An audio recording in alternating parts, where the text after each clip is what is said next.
Dobar ден и секое добро од Силвана Павловска и програмата Во Фокус. Ова програма се емитува од Мелбурн, Австралија. Денес продолжуваме со делото на Димитар Митрев. Димитар Митрев. Насловено Пиринска Македонија, со кое што се занимаваме веќе неколку месеци оваа година. Во следното четиво со наслов Информбировската кампања во Пиринска Македонија продолжуваме програмата посветена на македонската книжевност и историја. Информбировската кампања во Пиринска Македонија. Ке го проследите во два дела, бидејќи и ова четиво е малку прилично долго, така да би сакала да го задржам вашето внимание и ќе го поделам поради тие причини во два дела. Вака сега, тоа гласи: ниеден период во историјата на БКП не беше така пригоден за бескрупулозно манифестирање на шовинистичкиот однос кај незиното раководство спрема македонското прашање, како што беше периодот на информбировската кампања, која отпочна во јули 1948 година. Сета таа кампања, кога ќе се исклучи она што го беше рекол Димитров во рефератот на петтиот конгрес на БКП, дека Македонија им припаѓа на македонците и дека македонскиот народ ќе го оствари своето национално единство. Пребогата фактографија за великобугарската сушност на односот на раководството на БКП према Македонија. Веднаш по резолуцијата на Информбирото беше одржан 16-тиот пленум на ЦК на БРП, кој беше спроведен под знакот на самокритика поради истрчувањето на дотогашната политика на БКП спрема Пиринска Македонија. Се изврши самокритика поради оние ограничени права кои им беа дадени на пиринските македонци во согласно со спогодбите во Блед и Евксиноград. Се изразуваше жалење за пројавените грешки и слабости кои беа всушност изразити напредни чекори и кои создаваа впечаток за известна позитивна еволуција во генералниот став на БКП кон македонското прашање. Место да се зборува отворено и загрижено за пречките и ограничувањата во развитокот на македонската национална култура во Пиринска Македонија, се заклучи дека воопшто не требало да се позволува она што се позволило и што се изразува со следните констатации. Што се допуштило неконтролирано преминување на границата на Народна република Македонија по Пиринскиот крај и обратно. Што се допуштила непријателската агитација на разни тајни емисари, учители, актери, книжари и така натаму, кои ширеле омраза кон бугарскиот народ, бугарската држава и бугарската комунистичка партија. Што се допуштила практика на присилно изучување на македонскиот јазик и присилно претплатување на пиринското население на македонски весници и друго. Тоа се главните линии на самокритика на 16-тиот пленум на ЦК на БКП, која од страна на нејзините вршители беше охарактеризирана како револуционерна и ленинистичка. А тоа беа линии на изразити контрадикторности. Нека ги согледаме. Учителите, книжарите и актерите на Народна република Македонија дојдоа во Пиринска Македонија по силата на специјален закон изгласан во бугарскиот парламент. Па затоа не можеа да бидат тајни, а не беа ни емисари, бидејќи беа пратени. И тоа во далеку помал број од договорениот на барање од бугарските официјални фактори. Учителите, книжарите и актерите не можеа да ја шират онаа омраза за која се зборува во споменатата самокритика, зашто добија пофалби, награди во пари и други признанија од страна на оние што се само означуваат како објект на омраза. Не можеа со омраза да се објаснат фактите дека културните и просветните работници што дојдоа од Народна република Македонија држале предавања за историјата на БКП, за програмата на Очествениот фронт, за животот на Ѓорги Димитров, за социјалистичката изградба во Бугарија и да бидат избирани за делегати на македонските конгреси во Софија. Не постоела во наводници практика на присилно изучување на македонскиот јазик, зашто од факти и документи е познато дека тие што го учеле тој јазик со своите подписи барале во иднина уште поцелосно да се изучува истиот тој јазик. Учителите добро ги учеа младинците, а и младинците добро го учеа македонскиот јазик. Книжарите работеа упорно за ширењето на македонската книга и народот со радост ја примаше таа книга. Таа пак радост се изразуваше во статии и дописки на отечествено-фронтовскиот Пиринско дело. Тоа е весник. Пиринските актери за сосема кратко време постигнаа вонредни резултати во работата на првиот македонски театар во Пиринска Македонија и народот од градови и села го засака тој прв свој театар и како свој го примија и емигрантите во Бугарија. Тие наши скромни просветни и културни работници беа понесени не само од патриотска љубов, но и од љубовта кон братскиот македонски народ, зашто говореа и работеа и за успесите на неговиот живот во изградба на социјализмот, вели писателот на оваа книга Пиринска Македонија. Нужно жалење за она што се допуштало во текот на една неполна година, самокритиката на 16-тиот пленум беше нужен увод за она што требаше да уследи во текот на информбировската кампања, која во овој случај неизбежно се оствари и како превосходно шовинистичка. Резолуцијата на 6-тиот пленум на ЦК на БКП представуваше полна ревизија на резолуцијата на 10-тиот пленум на ЦК на БКП. Таа беше една негова осуда. Во своите најважни точки таа осуда гласеше, и цитирам: Првин, решително ја осудува антимарксистичката и тесно-националистичката политика на југословенските раководители и раководителите на македонската компартија, што раздуваат непријателство кон бугарскиот народ и наливаат во воденицата на империјалистите.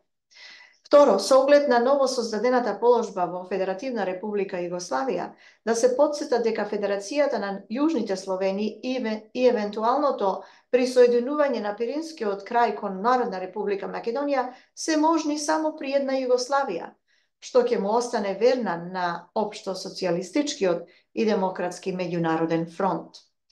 За да не се допуштаат во иднина никакви нарушувања на суверенитетот на бугарската држава во Пиринскиот крај, да се прекрати секакво бесконтролно минување на границата на Народна република Македонија и обратно, да им се тури крај на непријателската агитација и страна на разните емисари, учители, книжари и други, и да се премавне практиката на принудно изучување на официјалниот македонски јазик од чиновниците на принудно абонирање на населението на македонски весници и така натаму во Пиринскиот крај. Четврто, да се продолжи со неослабната енергија политиката на културна автономија за македонското население во Пиринскиот крај, изучувајќи го во училиштата македонското ослободително движење и популаризирајќи ги неговите дејци да се создаваат македонски самодејни уметнички колективи и така натаму, да се заведува факултативно изучување на македонскиот литературен јазик во училиштата, кој што да се води од местни македонски учители, да се наречат училиштата и други општествени и културни институции, организации и друштва со имињата на видни, прогресивни македонски револуционери и така натаму. Петто, да се продолжи систематски грижата за подобрување на материјалната, културната и здравствената положба на населението од Пиринскиот крај. Шесто, да му се остави на населението од Пиринскиот крај самото слободно да ја определи својата националност.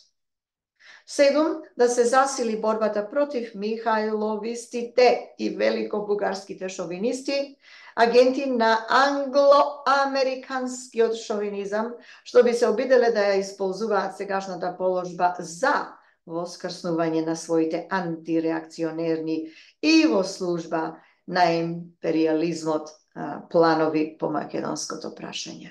Крај на цитатот.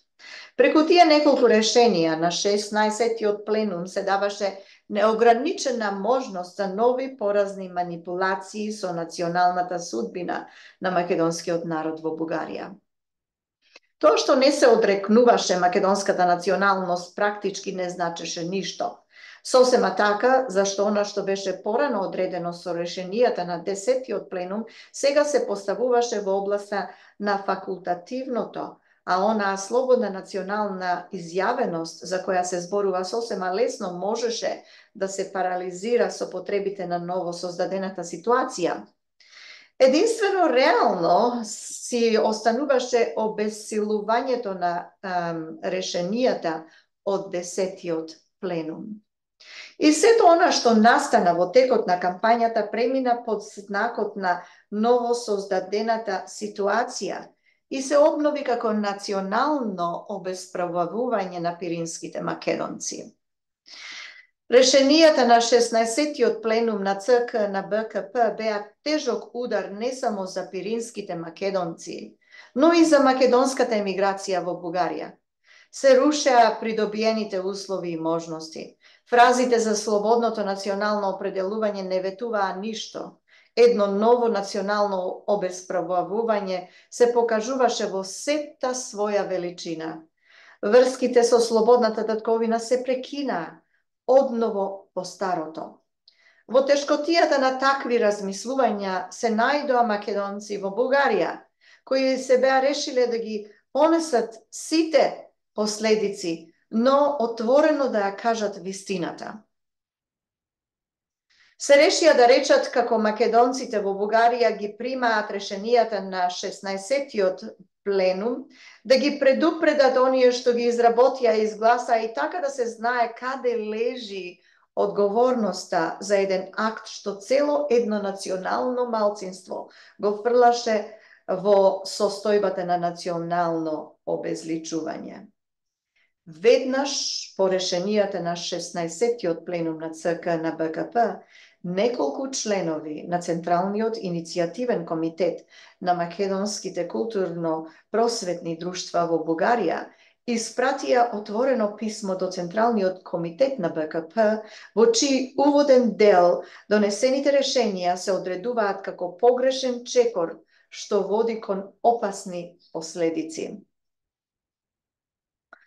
Цитираме: според нас, решенијата на 16-тиот пленум на Бугарската работничка партија по македонското прашање се одстапувања од досегашната политика на партијата по тоа прашање. Тие се еден погрешен чекор што води кон опасни последици. Тие решенија пред се во противречност со 10-тиот пленум на ЦК на нашата славна партија и се изјавите на другарот Георги Димитров по тоа прашање.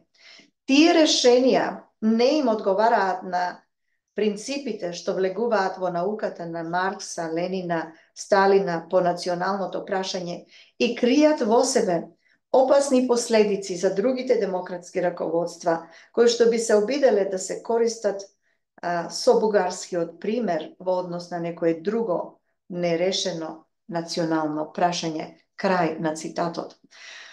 Потоа, во вид на прашања се изнесуваат самите опасни последици за кои се вели дека тешко можат да се воведат во врска со марксистичките сфаќања по националното прашање. Цитирам: Дали е потврдување на правилното ленинско-сталинско сваќање на националното прашање таа политика која се спроведува во Пиринскиот крај, а која се изразува во следното. Прво, претреси, пребарувања и на крајот протерување на македонските учители и книжари. Второ, затворање на македонските книжарници полни со марксистичка литература на мајчин македонски јазик. Трето, забранување на распространувањето на македонските весници и списанија. Четврто, забранување да се пишува во весникот Пиринско дело на македонски јазик.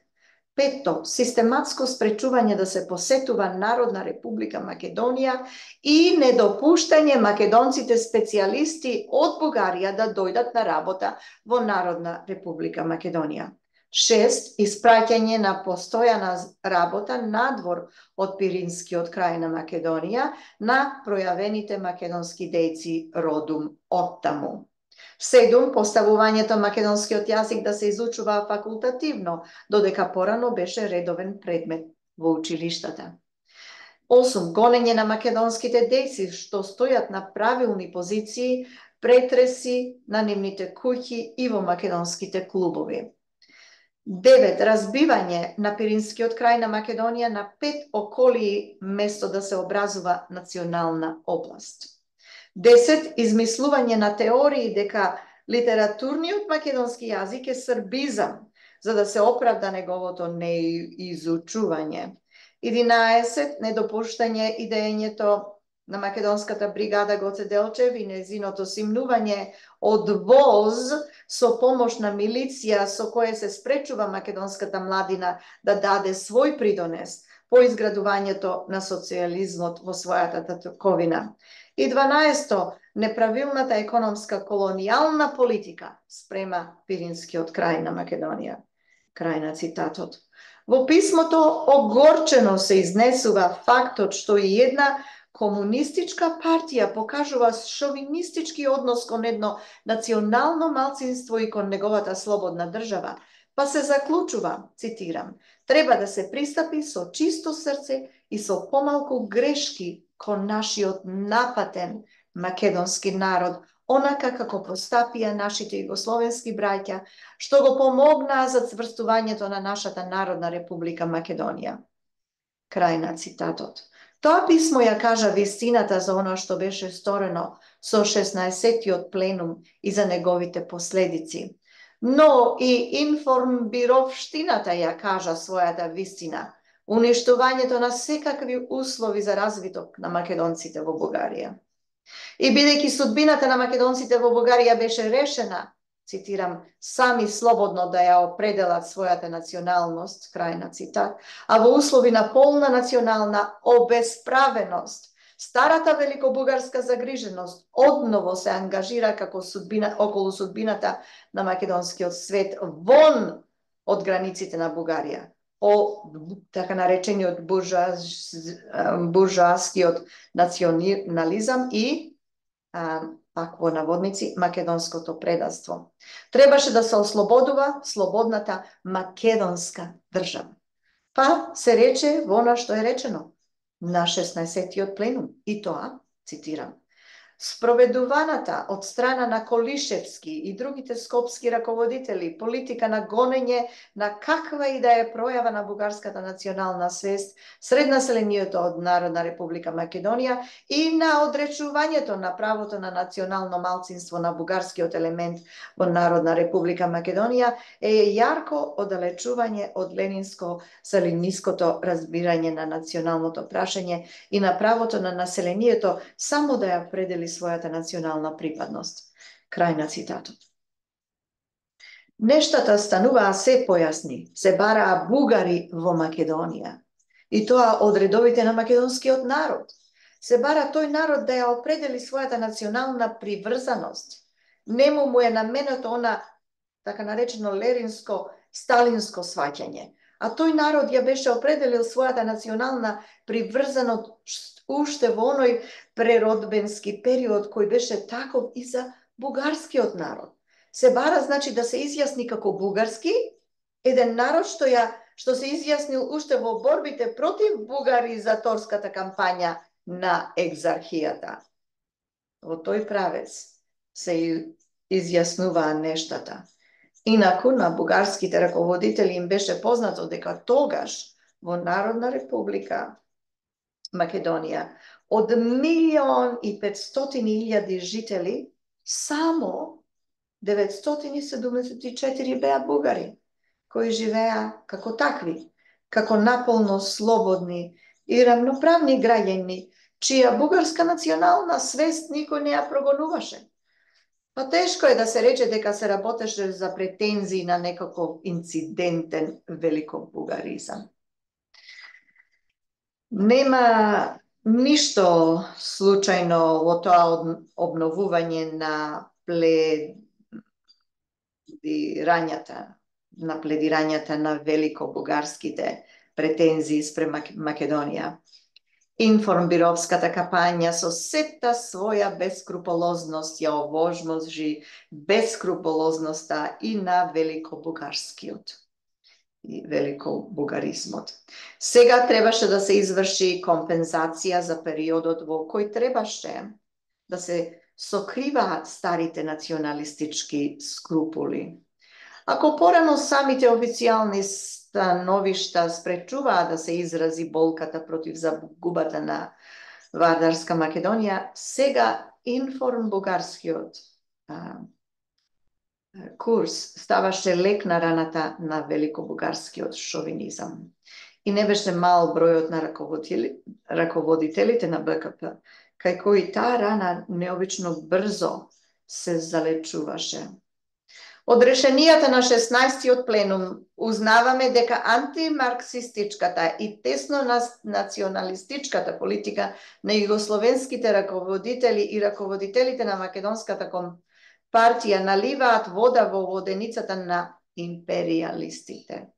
Па затоа треба да се засили борбата против михајловистите и великобугарските шовинисти, агентите на англоамериканскиот империализам, кои би се обиделе да ја искористат сегашната состојба за воскреснување на своите реакционерни планови по македонското прашање во служба на империалистичките цели. Крај на цитатот.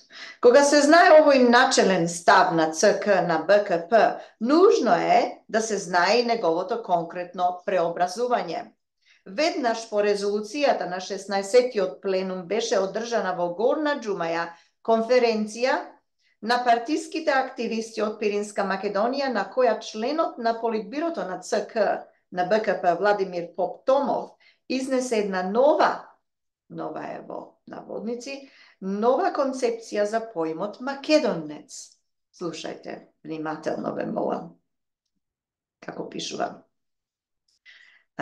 господинот Димитар Митрев, цитираме: Досега поимот македонец и македонска свест беа обрнати со главата надолу од страна на скопските тесногради националисти. Сега треба да го исправиме со главата нагоре, а да стои така онака како што сакаат здравите револуционерни традиции на нашиот народ. Со оваа наша конференција ние му нанесуваме удар на сваќањето на македонец и македонска свест, како што го сваќа Колишевски, поради тоа што тоа сваќање сака да не направи жртви на англоамериканските империалисти. Ние решително изјавуваме дека сме против Колишевската македонска свест. Сакаме да создадеме друга македонска свест, објавено во Пиринско дело на 26 декември 1948 година.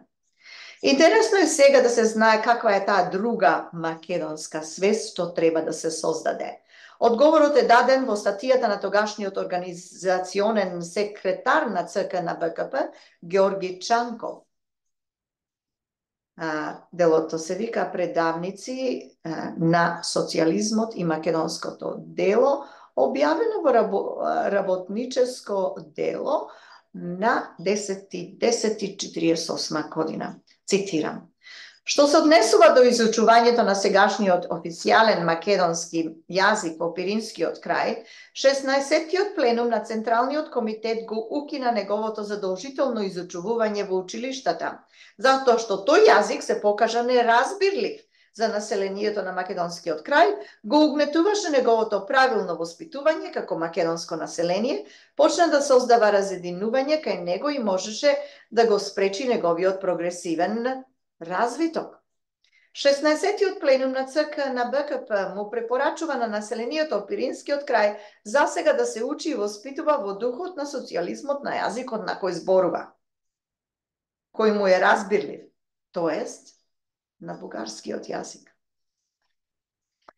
Само пред една година, тоа беше крај на цитатот, само пред една година во истиот весник, на истиот ден и пак од истиот автор можеше да се прочита следното. Цитираме. Тие, во наводници, македонците од Пиринска Македонија, треба да се воспитуваат како дел од македонскиот народ, кој веќе има своја собствена држава, да изучуваат својата собствена историја, да учат, пишуваат и зборуваат на својот роден македонски јазик, да имаат своја литература и да развиваат своја национална култура. Крај на цитатот. До пред една година, една македонска свест во духот на она што е кај народот на Народна Република Македонија, а по една година друга, и веќе во духот на широко градниот велико бугарски шовинизам, кој ги проширува границите на бугарскиот јазик низ сета македонска земја. Највисоки раководители на БКП поставуваа барања за правото на некакво бугарско малцинство во Народна Република Македонија, а мислеа на незиниот народ. Тие зборуваа дека се и македонскиот јазик и македонската нација конструкција на српските комунисти, а природното место на македонците го наоѓа при бугарскиот јазик и при бугарската нација.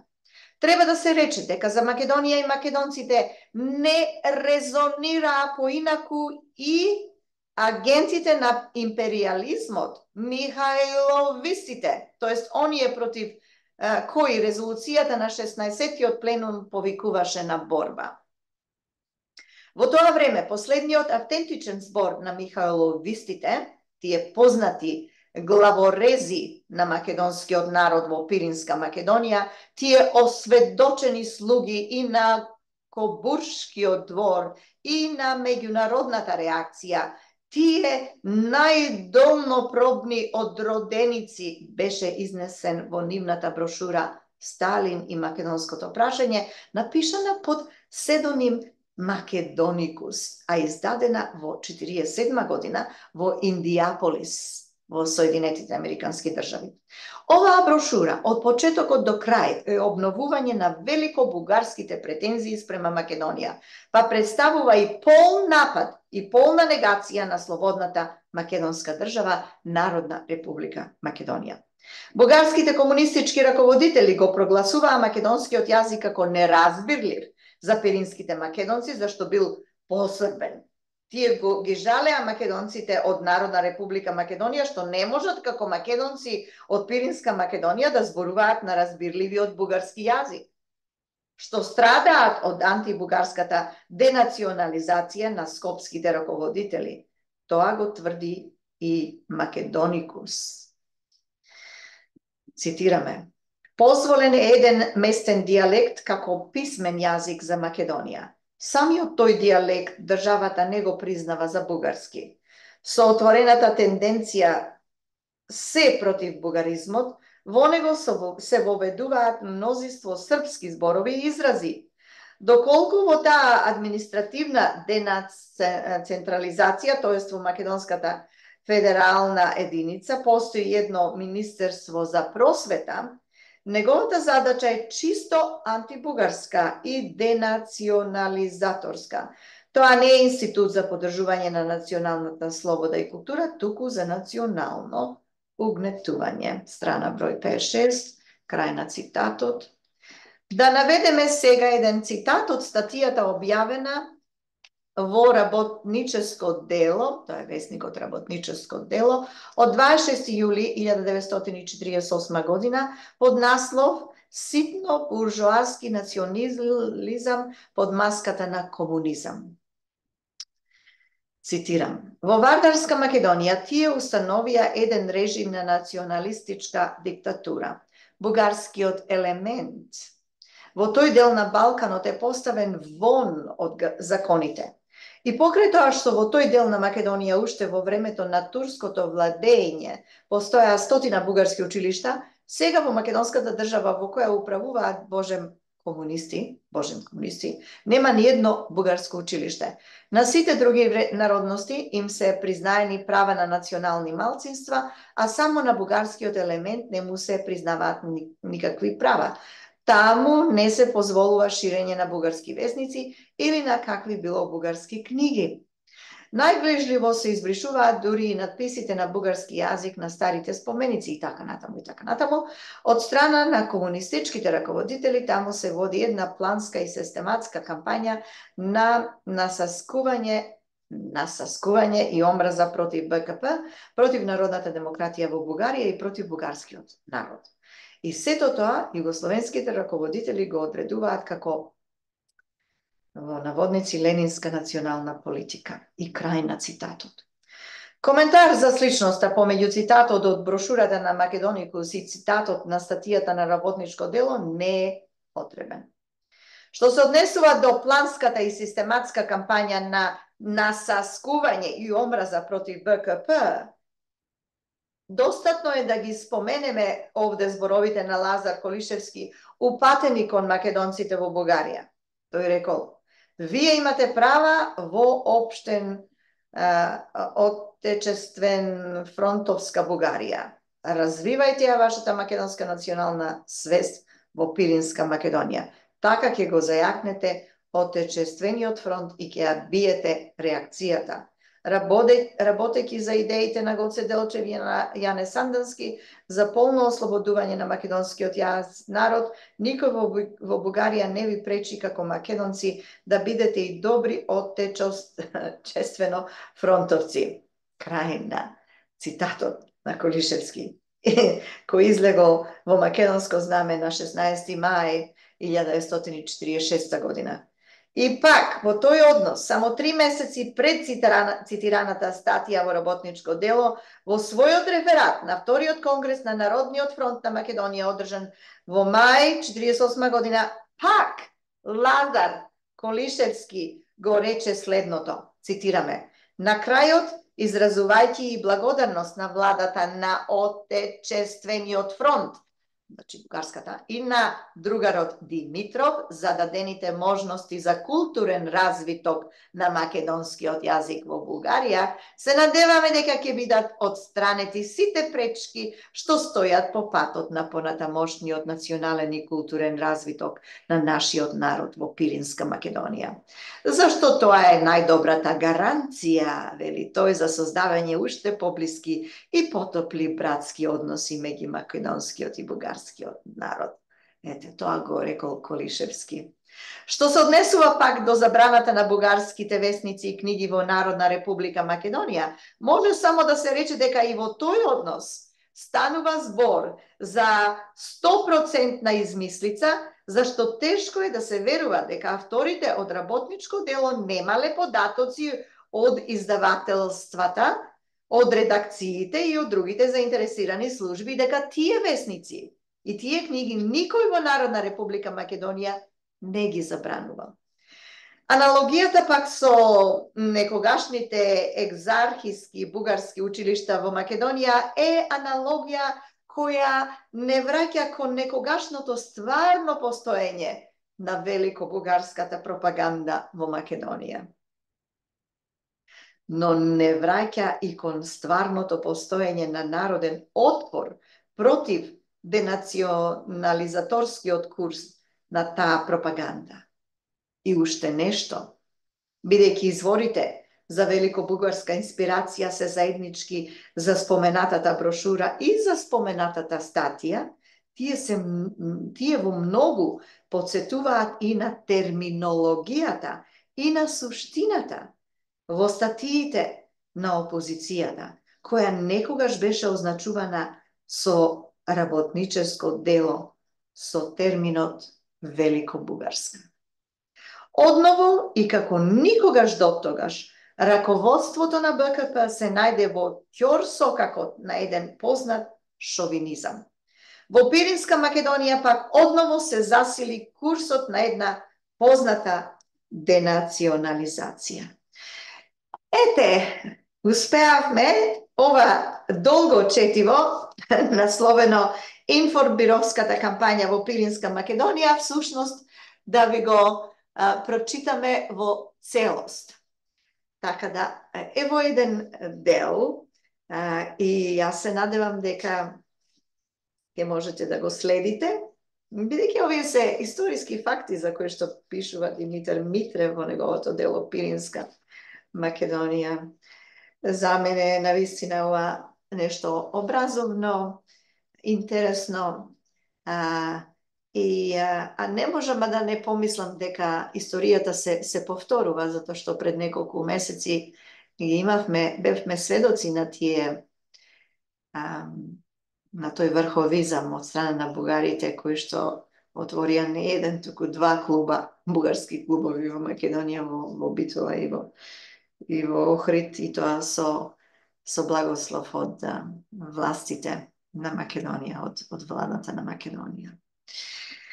Добро, толку од моја страна. Сега пак, ако вие имате некакви приметби или прашања, можете слободно да ги поставите на YouTube каналот, или ако ја следите оваа програма преку Facebook, на Facebook можете да ги дадете вашите приметби. Целта на овие емисии посветени на нашата книжевност и историја е не само да ги научиме тие факти, тие вистини, туку исто така да развиеме една дебата или една расправа. Ние мора да зборуваме за нашата историја. Премногу имаме изгубено од сите тие случувања. Така да, од мене, Силвана Павловска, се надевам дека го задржав вашето внимание. Ќе се слушнеме следниот пат, а следниот пат ќе се запознаеме со четивото Пиринска Македонија денес. Пиринска Македонија денес, не денес, сега, мислам во 2023 година, туку денес, кога го пишувал ова дело господинот Димитар Митрев. До тогаш, се најдобро, пријатно!